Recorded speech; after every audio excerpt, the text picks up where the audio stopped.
Jumpa lagi di Mix Channel Indonesia. Pagi itu, 21 April 2018, Kuala Lumpur masih belum benar-benar terbangun. Udara lembab khas Asia Tenggara masih menggantung di antara gedung-gedung apartemen sederhana kawasan setapak. Jalan Sunway, yang biasanya dipenuhi suara kendaraan dan pedagang kaki lima, masih sepi. Hanya ada suara burung, suara pintu gerbang dibuka seseorang yang pergi subuh, dan langkah 4 orang pria yang berjalan dengan ritme berbeda. 2 di antaranya tampak biasa, berpakaian santai, wajah tenang seperti masyarakat lokal. 2 lainnya hanya mengamati dari jauh, menyamarkan diri sebagai pekerja bangunan dengan helm dan rompi. Tidak ada yang menyangka, pagi itu adalah pagi terakhir bagi seorang ilmuwan, ayah, dan pendidik bernama Dr. Fadi Albatz. Dr. Fadi bukan tentara. Bukan pembuat senjata. Bukan sosok yang puluhan negara peringati karena kriminalitas atau kejahatan apapun. Ia hanyalah seorang profesor teknik elektro, orang akademik yang hidupnya sebagian besar dihabiskan di depan laptop, papan tulis, ruang kelas, dan meja laboratorium. Ia baru 35 tahun, seorang ayah penyayang bagi 2 anak yang masih kecil. Ia merantau ke Malaysia untuk memperjuangkan masa depan. Ia datang bukan untuk berpolitik, tetapi untuk mengajar dan meneliti teknologi drone dan sistem tenaga listrik, bidang yang tengah berkembang pesat di dunia teknik, termasuk di bidang keamanan. Tapi justru disitulah masalah bermula.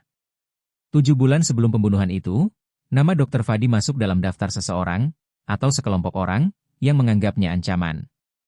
Dalam dunia intelijen, ancaman tidak selalu berarti orang jahat. Kadang hanya berarti, seseorang memiliki pengetahuan yang tidak seharusnya ia miliki, atau seseorang berada di pihak yang dianggap berbahaya oleh pihak lain. Dan sejak hari itu, Dr. Fadi tidak lagi menjalani kehidupan akademiknya sendirian.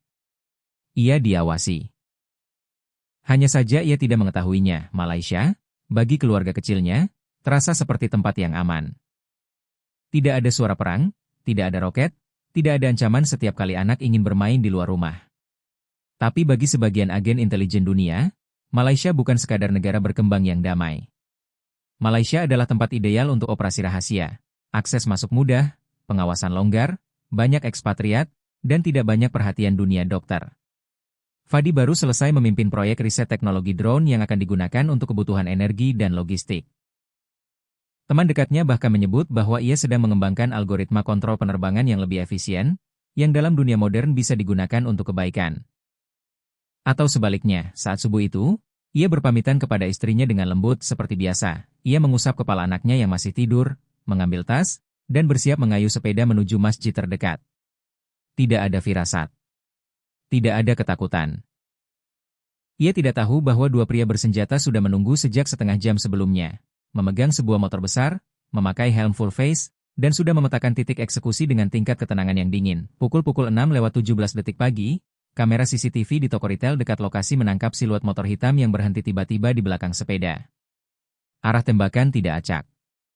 4 peluru ke bagian atas tubuh, 10 peluru ke dada, 2 peluru terakhir untuk memastikan target tidak lagi bernapas. Semuanya selesai hanya dalam 11 detik. Tidak ada kata. Tidak ada ancaman. Tidak ada kamuflase. Tidak ada rampasan barang. Ini bukan perampokan. Ini eksekusi. Saksi mata hanya ingat suara motor yang menjerit keras saat pergi, meninggalkan tubuh Dr. Fadi yang terkapar di jalan, dengan teleponnya jatuh beberapa meter dari tangannya, masih menyala, layar panggilan alarm sholat subuh. Saat ambulans datang, ia sudah tiada. Belakangan, media internasional menyebut bahwa pembunuhan itu membawa tanda-tanda operasi Mossad. Tapi saat itu, keluarganya tidak memikirkan Mossad, geopolitik, atau analisa keamanan global. Mereka hanya memikirkan satu. Suami dan ayah mereka hilang selamanya. Tahun 2022, operasi intelijen lain terbongkar, kali ini bukan pembunuhan, tapi penculikan. Salah satu warga Palestina di Malaysia diculik dan disiksa untuk menggali informasi mengenai unit siber dan drone Palestina.